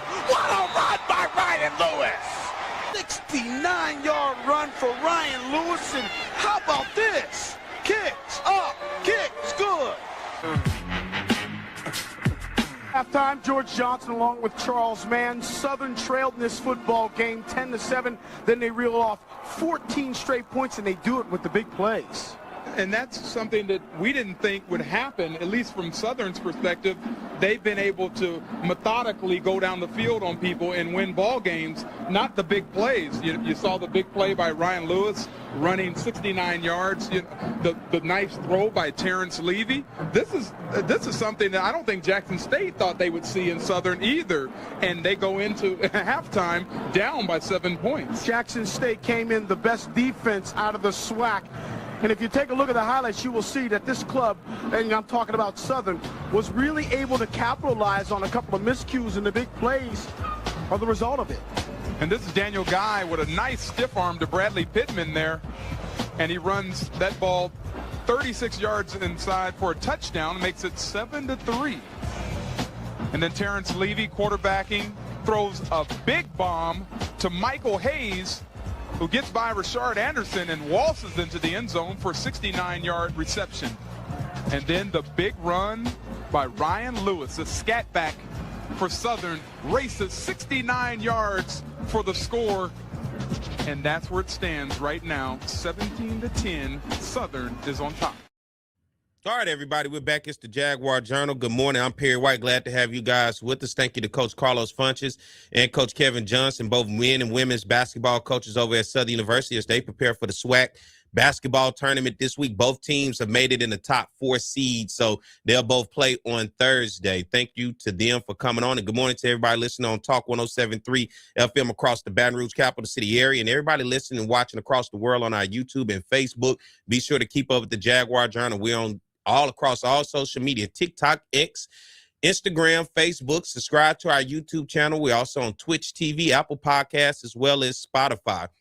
Listen, in the first hour, I had conversation going because I've seen when I moved to Baton Rouge in 2010, I've seen the Scotlandville community for what it was at 2010 all the way up into 2026. And I talk about how communities have changed, and that community more in particular has seen its better days probably behind it. Hopefully we can see some brighter days in front of it. But there's a story and a history to it. A lot of you guys grew up around it. A lot of you guys came to Southern, and that university, you know, and the surrounding community helped nurture you. I hear all the stories about the past businesses that were there, you know, the restaurants. I look at what Swan Street, the possibility, scenic. But for you, what was it like, you know, and what's a history to it that you can remember? As my man Kevin Walker, he grew up in Southern Heights. He talked about the educators living in Southern Heights and that their kids played with each other and those families, and they supported those businesses. I heard Terry say there used to be a doctor, there was movie theaters, there were gas stations. The community was self-sufficient. It is not anymore. Let's go to the phone lines right now. Who we got? PJ, good morning. Welcome to the Jaguar Journal. Good morning. Look, that doctor was mentioned his name was Dr. Hall, and he was very nice fellow there in Scotlandville.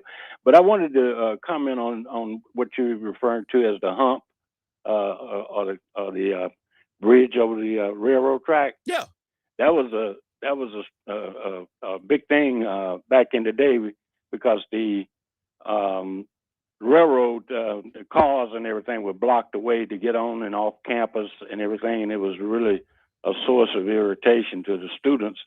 But that they finally got the powers to be to put that hump over the track, and it took a lot of pressure off of what was going on back in the day.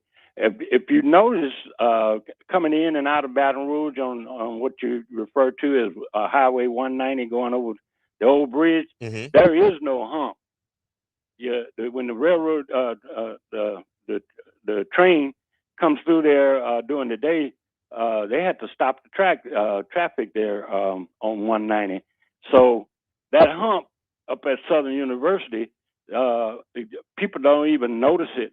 But there was a lot of turmoil around those railroad train cars blocking the track from the students getting in on campus, and they got irritated. At one point, the students went to the president of the university's office, and that's what they were kind of trained to do.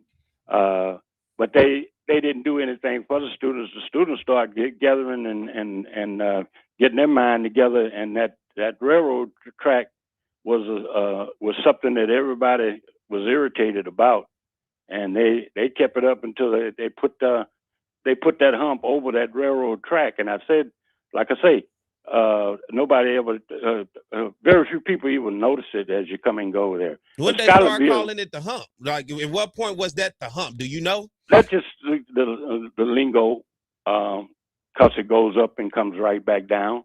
Okay. As like a hump, and it used to be, like I say, when the cars come through there and railroad cars come through there, and they may park for 20 or 30 minutes there.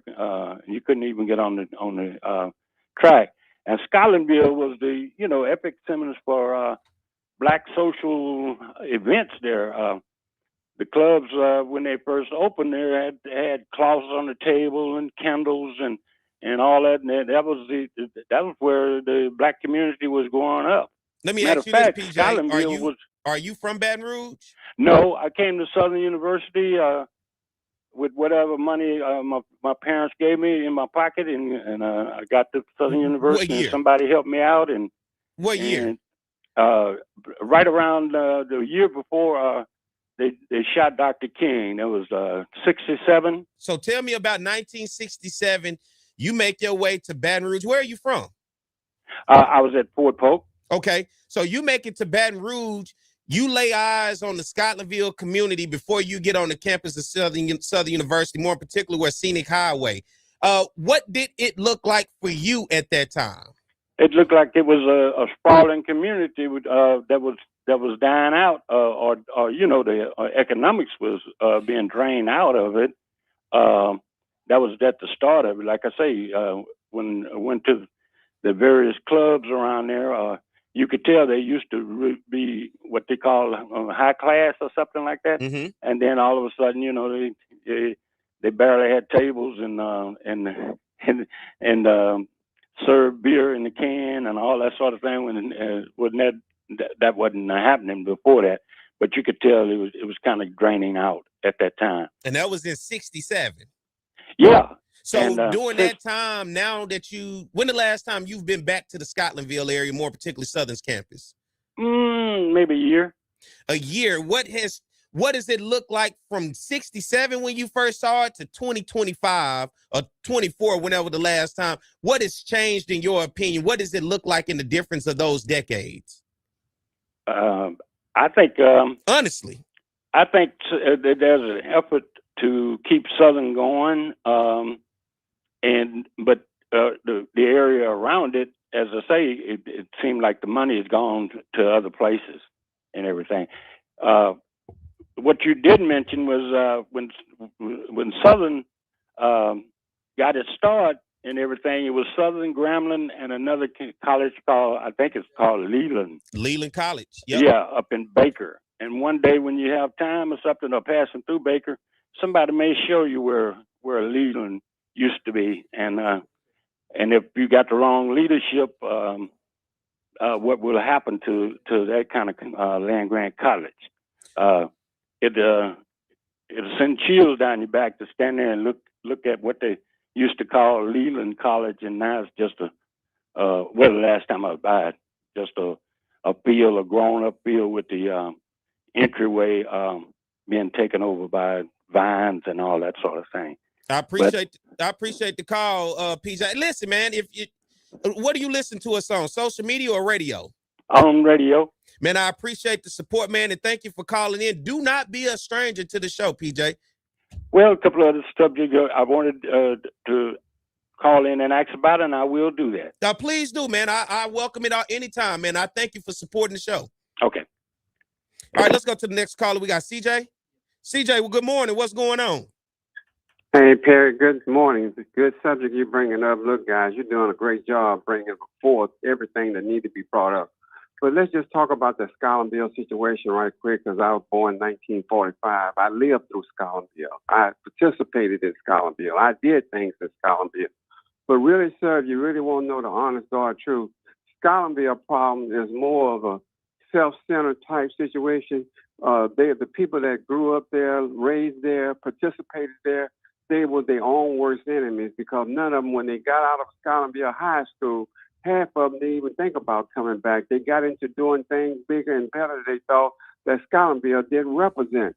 The second thing, the same people from Scotlandville that's complaining about what it is now is the same people that put people in office that didn't do nothing for Scotlandville when they got in office. We got a bunch of deadbeats. Let me ask you this, okay. CJ. You said, so you grew up in the Scotlandville community from in the 40s up until whenever. What was that area like? Give me a walk down memory lane of, in your opinion, as it changed over the decades and how we see what it looks like today with the decay and abandoned buildings and no economic growth, especially up and down Scenic Highway near the corridor of Southern University. Well, really, that took place in the 60s. It started going down in the 60s, Perry. And a lot of it has to do with the people that was brought up there. Like I say, they didn't put no one in office to help take care of the things and take care of the property. And then you had Southern University, who was struggling at the time as relates to finance, trying to get things built on the campus, not like LSU is on the south side of town. When they build something, they build things now stretching out into the community. They building new homes, new businesses, new grocery stores, new everything. Well, we don't see that in Scotlandville. We ain't built nothing in Scotlandville that will say that was a standalone operation in a long time. The grocery stores that we had up there, well, the kids ran in them and robbed them and took everything they had out of them. People started going to them. So we was more or less our own worst enemies as it relates to rebuilding Scotlandville. We was more or less help tearing it down. So I can't tell you anything that we can say now that would help uplift things, because everything was still, on the negative side of things. So I from what wish I'm they have hearing, some projects coming in to help that area because it's going to need it. well, thank you for the call, CJ. I got some other people. Man, I appreciate you. I'm going to keep this actually going next week because I'm starting to like where we're going with it. Thank you, CJ. Yeah, that'd be great. All right. All right, let's get ready to take a break, y'all. And I got the call lines have completely blown up. If I don't take a break, we will not be able to keep it going. So, Mike, hold on before you take those calls. Let's take a break real quick. I don't want to go over our time. And then we'll come back and I'll go straight to the call lines and let you guys continue to talk to us. So let's take a break. We'll be right back. More of the Jaguar Journal. Washington second, but he's intercepted right there. This time the inside handoff and the ball was dropped, and Tommy Head. Here's Taylor in the pocket, looking downfield and looking for Leroy Fields, and this one looks intercepted, and it is. He's played a lot tougher ever since. And it's a free play for Southern. 2nd and 15. It's a free play. Levy completes his It's pass. a free play. Oh, and he's still up. It's a free play. Hayes is going to continue running inside the 10, the 5. Unbelievable Michael Hayes. Hayes now with 187 yards receiving. 169-yard touchdown, 181-yard touchdown. And Southern's came up with all the big plays. They lead by 14. And that one is intercepted by Darden. Darden looking for some room, and Guyon will finally drag him down. But we start the 4th right after this. 2nd down and 20 after the penalty. He's got a man wide open. Going into the corner. Touchdown! Reynolds attempting the point after. It's good. A 32-yard field goal. Kick is up. Kick is good. This is a great football game. We knew it would be, though. And Torrey Thigpen got us out of our seats. And this is the punt return by Torrey Thigpen. We were just talking about we haven't seen him. He breaks 2 tackles and runs up the sideline. He has great blocking, but gets pushed out of bounds on about the 1 yard line. And touchdown Jackson State. The game is a game of momentum swings. Snap is good. The kick is up. On driver. Yes, sir. The ball up to the big receiver, Michael Hayes. There he goes. Hayes makes the catch. Hayes still on his feet. Hayes looking for blocking. Hayes trying to find a hole. Hayes is still on his feet. He alley-oops. He's inside the 15 and drawn out of bounds at the 10-yard line. An I formation. Oh! Fumble Levy. He kicks it and falls on top of it.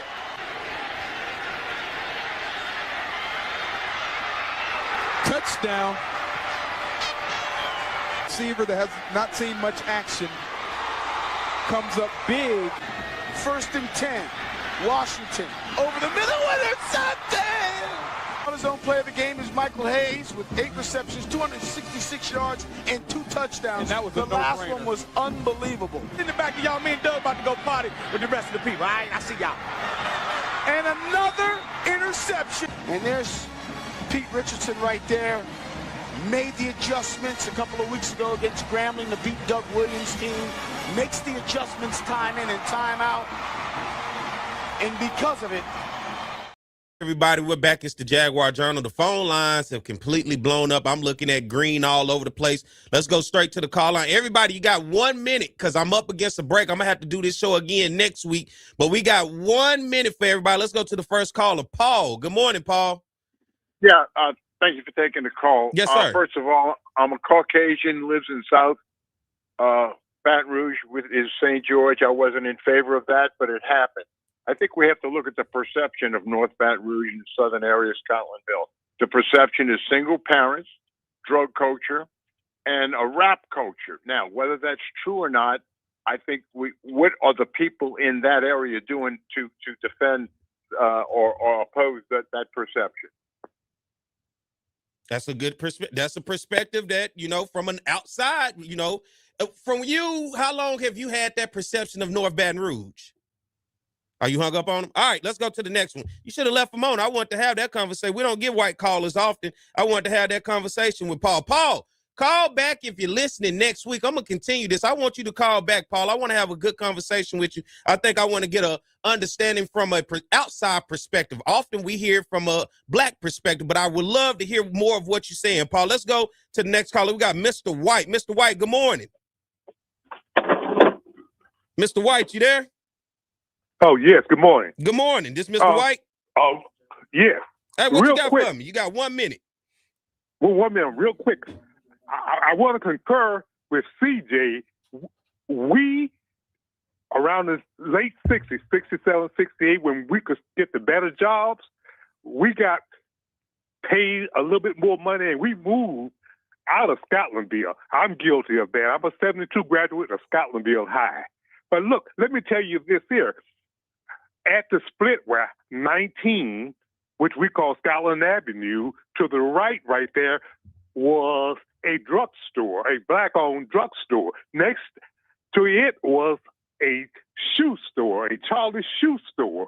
And all along there were black businesses. If you go back south where, I don't know what's there now, where Popeyes was, in that little area, we didn't have city buses.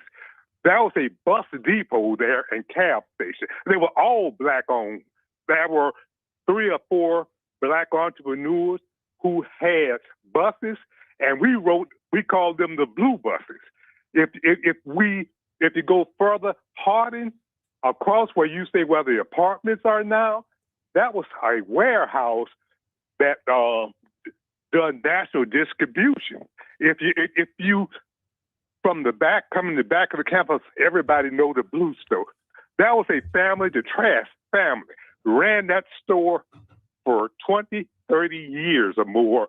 And eventually they, for whatever reason, they got out the business. And now, the other people are owning it. Mr. White, let me ask you this. How do you listen to the show? On radio or social media, YouTube? How do you listen to us? Ready. I get up every morning and be ready for 7 o'clock. Mr. White, do this. I'm going to bring this up next week. And can you please call back and talk to me next week so we can continue more of this conversation? For sure, for sure, because I'm embarrassed to ride through my neighborhood that I grew up in 45 years ago, 50 years ago. But okay, thank you so much. Call me back next week, Mr. White. Thank you for calling in, too. Let's go back to the phone line. Okay. Paul, call back. Paul, what's going on? Yeah, I'm sorry. I got about 2 minutes too, Paul. Listen, I got about 2 minutes. I think you asked how long has that perception been, or at least I had the perception. I used to come up here for business 40 some odd years ago, and that was the perception at the time. So is that a perception that I'm asking a conversation in the white community? When the white community, somebody says North Baton Rouge, is that the perception that the white community, the first thing that they think about when they think about North Baton Rouge? Well, I can't speak for the whole white community, but I think a lot of people feel that way. I think white and black feel that way. Well, I'm hearing it from both perspectives, but I've never got a chance to talk to a white person about it. Then I heard you use the terms like drugs, rap culture. So when I hear those perceptions, that's mostly some of the times propaganda of what we see on television. But then, of course, we got local news who will associate that as well. But from you, what do you recall? When the last time you've been to North Baton Rouge, more in particular Southern's campus? I used to get to Southern campus when I was working a good bit. And let me tell you, Southern campus is a beautiful campus, and the attitude of the students there is tremendous, and the staff and to work with was outstanding. Let me ask you this. Now you say you're a resident of the St. George area. Of course, that is now broken off from Baton Rouge. Do you think there is a future from your perspective as a white man here in Baton Rouge? Do you think there is a future for North Baton Rouge and the black community there? I believe that if the black community steps up, I think there would be. You can't justify the blight and the trash and what have you that exists there. Now, I know it exists everywhere, but I think it's more prominent in those areas of North Baton Rouge. Mr. Paul, is this your first time listening to the show today? Oh, no, I'll listen to you guys pretty often. I'll listen to 107.3 a good bit. Well, can you do this, Mr. Paul? I appreciate you first for listening, because I want people to know it's for anybody listening. It's just not all about Southern. But I'm going to bring this up next week. If you have an opportunity next week, would you be able to give me a call back and we have further our discussion? I'll give you a call. You all have a wonderful day. And let me tell you, there's two great universities here. One of them is LSU. The other is Southern. And I think they contribute tremendously to the community. Thank you, Mr. Paul. Give me a call back next week. All right, Mr. Terry, I ain't going to be able to make it back to you. You're going to have to call me back next week, Mr. Terry. You got to call me back next week. I'm up against a hard. I got to get up out of here, y'all. I got about 10 seconds. I want to thank you guys. And listen, I didn't think this thing was going to go where it was going to go today, but we're going to do this next week. And I want you guys to think about it all week. Get some people on the line, talk about it. And let's talk about this next week and try to keep it going. This is the Jaguar Journal. Be sure to keep up with us on all social media as well as on our YouTube, TikTok, everything, whatever the case may be. Keep up with this, y'all. I want to bring this up next week. So you guys have a great week. Watch the SWAC basketball tournament. I'm overwhelmed. I want to keep going because this is starting to spark my interest, but we're going to do this next week. So tell somebody, tell a friend. We're going to talk about Scotlandville and Southern University and its history and what the future can look like, and get a politician, somebody. All right. So you guys, hey, hope you have a great week. As always, I'll be back next week at the same time, same place, because it's the Jaguar Journal. Have a great week, everybody.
What's going on, everybody? I am Perry White. I'm the host of the Jaguar Journal. I want to make sure that you guys tune in live each and every Saturday morning from 7 a.m. to 9 a.m. on 107.3 FM. We also have our affiliates in Alexandria, Louisiana, as well as down in New Orleans. And if you're not able to catch us on radio live, you can subscribe to our YouTube channel as well as follow us on Facebook. It's the Jaguar Journal.